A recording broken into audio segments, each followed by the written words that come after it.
നമ്മുടെ സുഹൃത്താണ്, ഞാൻ വർക്ക് ചെയ്തിട്ടുണ്ട്. പക്ഷെ ഞാൻ റോൺസിനെ ഇത് കഴിഞ്ഞിട്ട് ആരുമായിട്ടും ആളൊരു കോണ്ടാക്ട് ഒരു പറഞ്ഞല്ല, റോൺസിനെ ഞാൻ ഒരിക്കൽ വിളിച്ച് കിട്ടിയില്ല, അയാളും തിരിച്ച് വിളിച്ചിട്ടില്ല, അങ്ങനെ ഒരു കോണ്ടാക്ട് ഒന്നുമില്ല റോൺസിന്. പിന്നെ നമ്മൾ റെഗുലറായിട്ട് വിളിച്ചുകൊണ്ടിരിക്കുന്ന ഒരു ഫ്രണ്ട്ഷിപ്പ് അല്ല, നമ്മൾ അന്നത്തെ വർക്കിന്റെ ഇതിലാണ് ഉള്ളത്. പിന്നെ അഖിൽ നമ്മുടെ ട്രിവാൻഡ്രംകാരനാണ്, വന്നു മീറ്റ് ചെയ്ത് ഞാൻ സംസാരിച്ചു. അഖിൽ സൂരജൊക്കെ നല്ല ക്ലോസ് ആയി. ഇതിലൊരു കാര്യം, ബിഗ് ബോസ് കഴിഞ്ഞ് ഇറങ്ങുമ്പോൾ ഓരോരുത്തരും ഓരോ മൈൻഡ് സെറ്റുമായിട്ട് ഇറങ്ങണം. കാരണം പലരും അതൊരു ട്രോമയാണ്. നമുക്ക് ഇത് ഞങ്ങളിപ്പോ എക്സ്പ്ലെയിൻ ചെയ്താൽ നമുക്ക് മനസ്സിലാവുമെന്ന് അറിയില്ല. അതെ, എന്റെ അടുത്ത ചോദ്യം അതായിരുന്നു. പൊതുവെ പരക്കെ പറയുന്ന ഒരു കുറച്ച് കാര്യങ്ങളുണ്ട് ബിഗ് ബോസിനെ പറ്റി. ഇതൊന്ന് കോമൺ പീപ്പിളിന് അറിയാൻ ഇച്ചിരി താല്പര്യമുള്ള കുറച്ച് കാര്യങ്ങൾ. അല്ല, ആദ്യത്തെ കാര്യമാണ് ചേച്ചി, ബിഗ് ബോസിന്റെ ഉള്ളിൽ കയറി കഴിഞ്ഞ് ഇച്ചിരി ഇല്യൂമിനാലിറ്റി ഉണ്ടോ അവിടെ? നമ്മളൊരു വീട്ടിൽ തന്നെ നമുക്കറിയാത്ത കുറെ ആളുകളുടെ കൂടെ കഴിയാണ്. നമ്മൾ നാച്ചുറലി കുറെ പേരായിട്ട് നമ്മൾ അടുക്കുകയും ചെയ്യും. പക്ഷെ എപ്പോഴും ഒരു നെഗറ്റീവ് സംഭവം എപ്പോഴും ഉണ്ട്. അതാണ് പൊതുവെ പറയുന്നത്. അതായത് അവര് വരുന്ന ബ്രാൻഡ്സ് അല്ലേ നമ്മൾ കൂടുതലും യൂസ് ചെയ്യുന്ന പേസ്റ്റ്, സോപ്പൊക്കെ, അതിലൊക്കെ ഇച്ചിരി പ്രശ്നമുണ്ടെന്നാണ് ആൾക്കാർ പറയുന്നത്. നമ്മൾ കോമൺലി യൂസ് ചെയ്യുന്ന സാധനങ്ങൾ തന്നെയാണ്. അപ്പൊ ഞാൻ യൂസ് ചെയ്തുകൊണ്ടിരുന്ന ബ്രാൻഡൊക്കെ തന്നെയാണ് അവിടെ യൂസ് ചെയ്യുന്നത്. അതിലൊന്നും ഒരു പ്രശ്നമില്ല. നമ്മളൊരു വീടിനകത്ത് അടഞ്ഞു കിടക്കുകയാണ്, നമ്മൾ വേറെ ഒന്നും പുറത്തേക്ക് പോകുന്നില്ല. സോ നമ്മൾ അവിടെ ഉണ്ടാകുന്ന കോൺവെർസേഷൻ നമ്മൾ അതിനകത്ത് തന്നെ ഒരു ലൂപ്പ്. ഇപ്പൊ റോൺസൺ എപ്പോഴും പറയും ഇതൊരു ലൂപ്പാണ്, ഇതിനകത്ത് നമുക്ക് മെമ്മറി കുറയുമെന്ന് പറഞ്ഞു. കുറച്ച് കഴിയുമ്പോൾ എനിക്കത് ഫീൽ ചെയ്ത് തുടങ്ങി, പലർക്കും ഫീൽ ചെയ്തു. കാരണം വെച്ചാൽ ഞങ്ങൾ അതിനകത്ത് തന്നെ ചിന്തിക്കാൻ തുടങ്ങി. ഞാൻ ഡെയിലി സ്വപ്നം കാണുമായിരുന്നു. കാണുന്ന മൊത്തം അതിനകത്തുള്ള കണ്ടസ്റ്റൻസിനെ മാത്രം. ഞാൻ ഒരിക്കലും ഹസ്ബൻഡിനെ കണ്ടിട്ടില്ല, മോനെ കണ്ടിട്ടില്ല. അതിനകത്തുള്ള കണ്ടസ്റ്റൻസിനെ മാത്രമേ സ്വപ്നത്തിൽ വരുള്ളൂ. പിന്നെ ഞാൻ കണ്ട 2-3 സ്വപ്നങ്ങൾ അതുപോലെ സംഭവിക്കുകയും ചെയ്തു. അതെ, ഞാൻ എനിക്ക് സംഭവിക്കുന്നതായിട്ട് കണ്ടത് എന്റെ ഏതെങ്കിലും ഒരു അടുത്ത ഫ്രണ്ടിനായിരിക്കും സംഭവിച്ചിട്ടുണ്ടാവുക.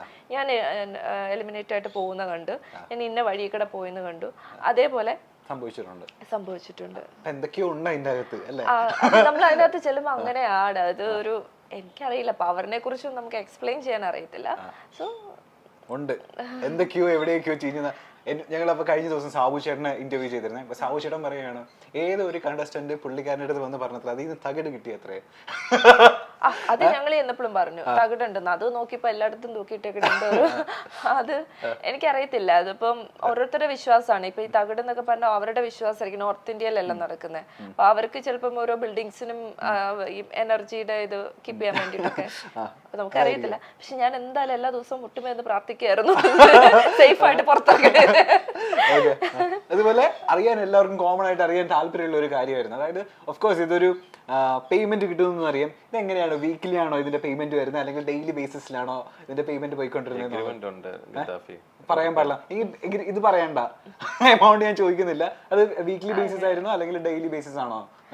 അത് രണ്ടും ഓരോരുത്തർക്ക് അത് അവര് ചാനൽ ഫിക്സ് ചെയ്യുന്നതാണ്. അത് ഡിപെൻഡ്സ്. നമുക്ക് വേറൊരു കണ്ടസ്റ്റന്റിന്റെ പോലും അറിയത്തില്ല, സംസാരിക്കാൻ പറ്റത്തില്ല. ചേട്ടൻ എപ്പോഴെങ്കിലും ഓഫർ വന്നിരുന്നോ ബിഗ് ബോസിലേക്ക്? ഈ പറഞ്ഞ പോലെ ഒരു നേരത്തെ അപ്പൂസ് പറഞ്ഞ പോലെ നിങ്ങൾ രണ്ടുപേരും കപ്പിളായിട്ടാണ് വരുന്നത് എന്നുള്ള റൂമർ ആ സമയത്ത് ഉണ്ടായിരുന്നു. രണ്ടുപേരും കപ്പിളായിട്ട് ഒറ്റ കണ്ടസ്റ്റന്റ് ആയിട്ടാണ് വരുന്നത്. നമ്മൾ ഒന്നിച്ചു പോരുന്ന എന്തായേനെ ആദ്യത്തെ ആഴ്ച തന്നെ തിരിച്ചിങ്ങി വരായിരുന്നു. ചേട്ടൻ ഓഫർ ഉണ്ടായിരുന്നോ? ഇല്ല, ഓഫർ ഒന്നുമില്ല. എനിക്ക് വിളിച്ചില്ല. ഞങ്ങളുടെ എന്താ പറയാ, ഞങ്ങക്ക് കഴിഞ്ഞ വർഷമാണ് ഞങ്ങൾ ഇങ്ങനെ ഒരു സംഗതിയെ ചിന്തിച്ചിട്ടുണ്ടായിരുന്നില്ല. അപ്പോൾ കഴിഞ്ഞ വർഷമാണ് യാദർശികമായിട്ട് ധന്യക്ക് ഇങ്ങനെ ഒരു ഓഫർ വരികയും അത് വന്നു. അതിന് മുമ്പത്തെ വർഷമെല്ലാം ധന്യ ബിഗ് ബോസിൽ പോകുന്നുണ്ടെന്ന് പറഞ്ഞൊക്കെ ന്യൂസ് പറഞ്ഞിട്ട് കാര്യമില്ല. അടുത്ത സീസണിൽ ചേട്ടനെ വിളിച്ചു കഴിഞ്ഞാൽ ചേട്ടൻ പോവോ? അന്ന് നമുക്ക് ഒന്നാമത്തെ കാര്യം, എനിക്ക് അതിനുള്ള ഒരു അതിനെപ്പറ്റി ഞാൻ ചിന്തിച്ചിട്ടില്ല. ഞാൻ ഇങ്ങനെ ഒരു ഹൗസിനകത്ത് പോകുന്നതിനെ പറ്റി ഞാൻ അതിനകത്ത് നിന്ന് ഞാൻ എന്നെ സങ്കല്പിച്ച് ഞാൻ കണ്ടിട്ടൊന്നുമില്ല. അപ്പൊ ഇതുവരെ എന്തായാലും എനിക്ക് കോളൊന്നും വന്നിട്ടില്ല. ഞാനും ഇതുപോലെ ചിന്തിച്ചോണ്ടിരുന്ന കേട്ടോ. ഇപ്പൊ പറഞ്ഞ പോലെയൊക്കെ എനിക്ക് അതിനകത്ത് പോണെ കുറിച്ച് ചിന്തിക്കാൻ പറ്റത്തില്ലായിരുന്നു. പക്ഷെ എനിക്ക് കോൾ വന്നപ്പോ ശരി പേരോട് പിന്നെ നോക്കാം. മണിക്കുട്ടൻ പോകില്ലാന്ന് പറഞ്ഞിരുന്ന മണിക്കുട്ടനെ ഞാൻ നല്ല സുഹൃത്തുക്കളാണ്. ഇതിനിടയിൽ നമ്മൾ പരിചയപ്പെടേണ്ട ഒരാളുണ്ട്. ഞാൻ ഇതിന്റെ ഇടയിൽ വിട്ടുപോയതാ പരിചയപ്പെടുത്താൻ. ഹലോ, ഇന്ന് വരുമോ? ക്യാമറയുടെ ഫ്രണ്ടിലേക്ക് വരുമോ?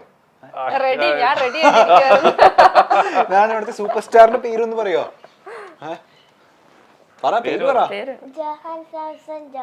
ജൊഹാൻ സാംസൺ ജോൺ. എന്റെ ഭയങ്കര പേരാണല്ലോ.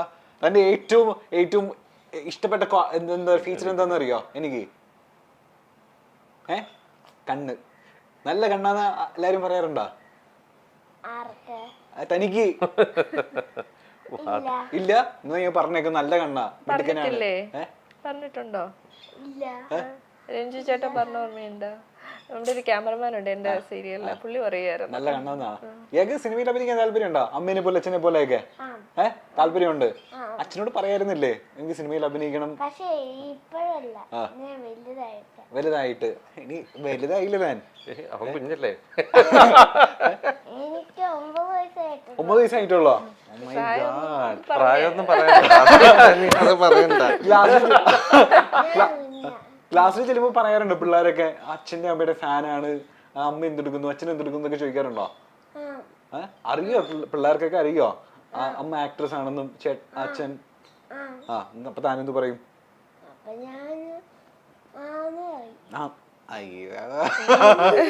ഇവൻ ഡാൻസ് കളിക്കോ? ഡാൻസ് കളിച്ചിട്ടൊക്കെ ഉണ്ട്. മോൺവാക്ക് ചെയ്യും കുറച്ച് സാധനങ്ങൾ. പിന്നെ ഞാൻ ഡാൻസ് എനിക്ക് എന്റെ ഇഷ്ടപ്രകാരം ഞാൻ പഠിച്ച്, നമുക്ക് താല്പര്യം ഇല്ലാതെ ചുമ്മാ ഫോഴ്സ് ചെയ്ത് വിട്ടിട്ട് കാര്യമൊന്നുമില്ല. പിന്നെ കീബോർഡ് വായിക്കാനൊക്കെ ഇഷ്ടമാണ്. കീബോർഡ് വായിക്കും.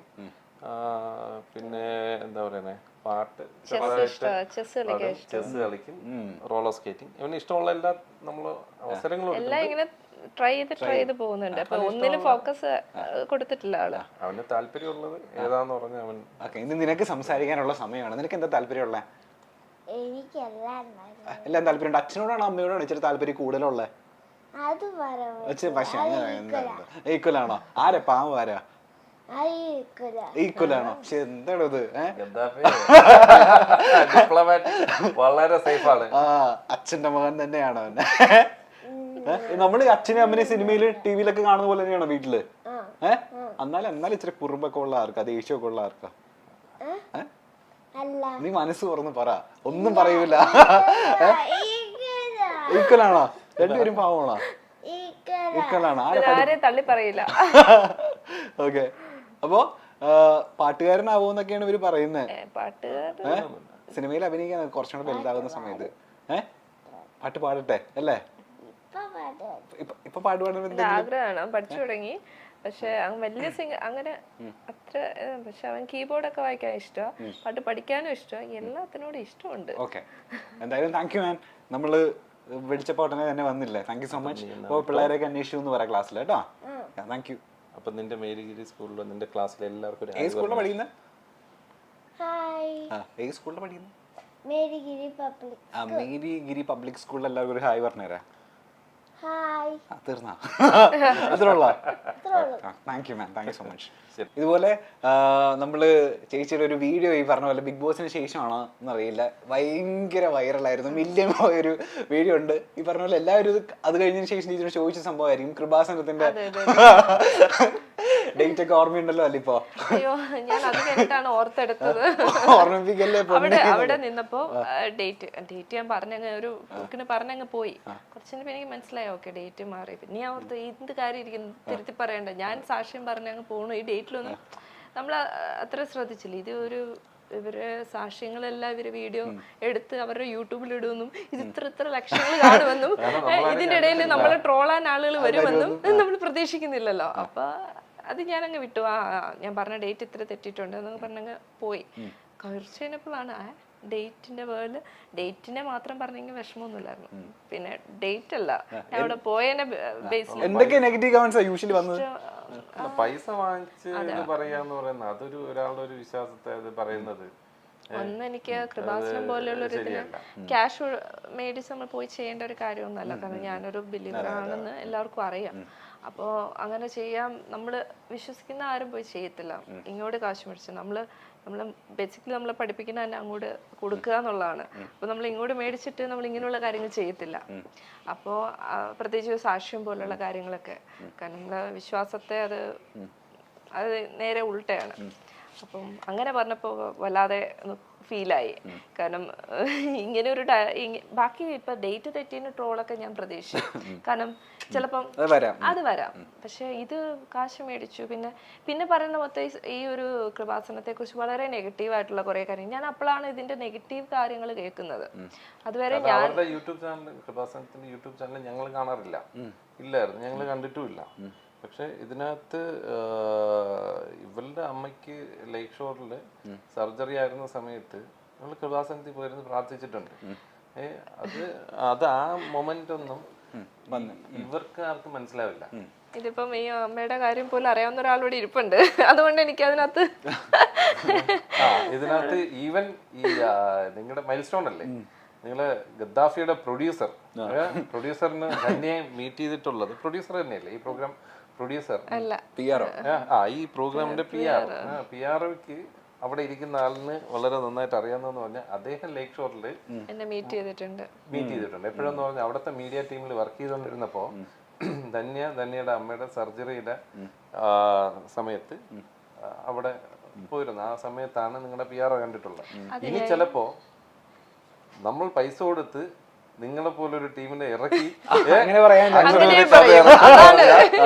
ഗദ്ദാഫിക്ക് കേരളത്തിൽ പോവാം, അങ്ങനെയും പറയും. ഒരു സാധ്യതയില്ല. നമ്മൾ 10 പൈസ മുടക്കിയിട്ട് ഇങ്ങനെ ഒരു കാര്യം നമ്മളെ ബേസിക്കലി അറിയാവുന്നവർക്ക് അറിയാം, ഒരു സാധ്യതയില്ലെന്ന്. പക്ഷെ അറിയില്ലാത്തവർക്ക് തോന്നും ചിലപ്പോ അങ്ങനെയാണ്. ഇങ്ങനെ വന്നപ്പോ ഗദ്ദാഫിയുടെ PR വന്ന് എനിക്ക് ധന്യ ചേച്ചി അറിയാം, നേരത്തെ എവിടെ വെച്ച് ലേക്ക് ഷോറിൽ വെച്ച് കണ്ടിട്ടുണ്ടെന്ന് പറഞ്ഞു. അപ്പോഴാണ് ആ കഥ ഞാൻ പറയുന്നത്. പിന്നെ പലരും ഞങ്ങളുടെ ഒരു യൂട്യൂബിലെടുത്ത് ഞങ്ങൾ അതിൻ്റെ ഒരു റിപ്ലൈ ഒക്കെ കൊടുത്തു. അത് സംഭവിച്ച കാര്യമാണ് എന്നൊക്കെ പറഞ്ഞ് റിപ്ലൈ കൊടുത്തു. പക്ഷെ അപ്പോൾ നമ്മൾ അതിൻ്റെ വർഷം പറഞ്ഞില്ല. 2020 അമ്മയുടെ ഈ ശരിക്കും അമ്മയുടെ ഒരു ആവശ്യമായിട്ട് പോയതല്ല. ഞാൻ അവിടെ പോയി ഉടമ്പടി എടുക്കുക എന്ന് പറയും. നമ്മൾ അവിടെ പോയിട്ട് നമ്മുടെ ആവശ്യങ്ങൾ വെച്ചിട്ട് ഞങ്ങളെ ബേസിക് പേഴ്സണൽ കാര്യങ്ങൾ വെച്ചിട്ട് ഞാൻ പ്രാർത്ഥിച്ചു. മെയിനായിട്ട് എനിക്ക് 2-3 ആവശ്യങ്ങളുണ്ടായിരുന്നു. അതിലൊരു ആവശ്യം ഞാൻ പറഞ്ഞ കാര്യം ബ്രദറിൻ്റെ മാരേജും ഒക്കെ പറഞ്ഞു. അപ്പോൾ ഈ ഫസ്റ്റ് പ്രയോറിറ്റി അതായിരുന്നു. അപ്പോൾ അത് വെച്ച് പ്രാർത്ഥിക്കാൻ പോയപ്പോഴാണ് അമ്മയുടെ ഈ അസുഖമൊക്കെ വരുന്നത്. പക്ഷെ അപ്പോഴാണ് കണ്ടുപിടിക്കണേ ഇത് പോയി ചെയ്യുന്ന സമയത്താണ്. അപ്പോൾ എനിക്ക് അവിടെ പോയി പ്രാർത്ഥിക്കണം, മൺഡേസിൽ പോയി അവിടെ പ്രാർത്ഥിക്കണം. ആ സമയത്താണ് നമ്മുടെ ഓപ്പറേഷൻ, മൺഡേ ആണ് ഓപ്പറേഷൻ വെച്ചത്. അപ്പോൾ ഞാൻ അവരുടെ ഉടമ്പടി അനുസരിച്ച് നമ്മൾ പോയി പ്രാർത്ഥിക്കുന്നവരാണെങ്കിൽ എല്ലാ മൺഡേസും പോകണമെന്നാണ്. അത് മന്ത്ലി ഉള്ള ഫസ്റ്റ് മൺഡേയോ അങ്ങനെ. ഞാനിപ്പോൾ ഓർക്കണേ 2 വർഷം മുമ്പ് ഈ ഓർമ്മ കുറേ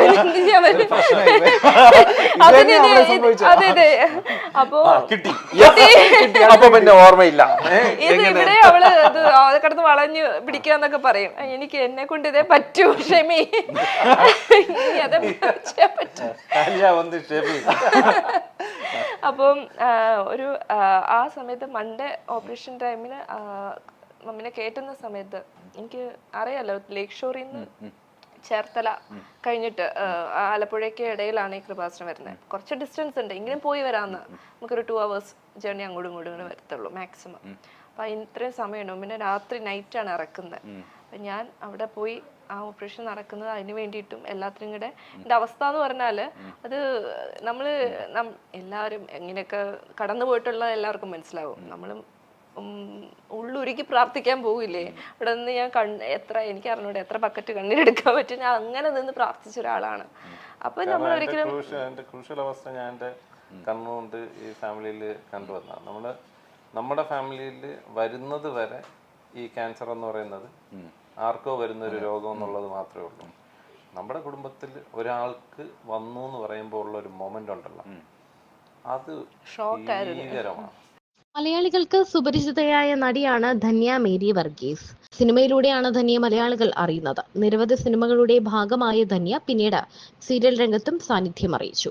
മലയാളത്തിലെ ഏറ്റവും വലിയ ഹിറ്റ് പരമ്പരകളിൽ ഒന്നിലെ നായികയായിരുന്നു ധന്യ മേരി വർഗീസ്. പിന്നാലെ ബിഗ് ബോസിലും എത്തി. ബിഗ് ബോസ് മലയാളം 4ാം സീസണിലെ മത്സരാർത്ഥിയായിരുന്നു ധന്യ.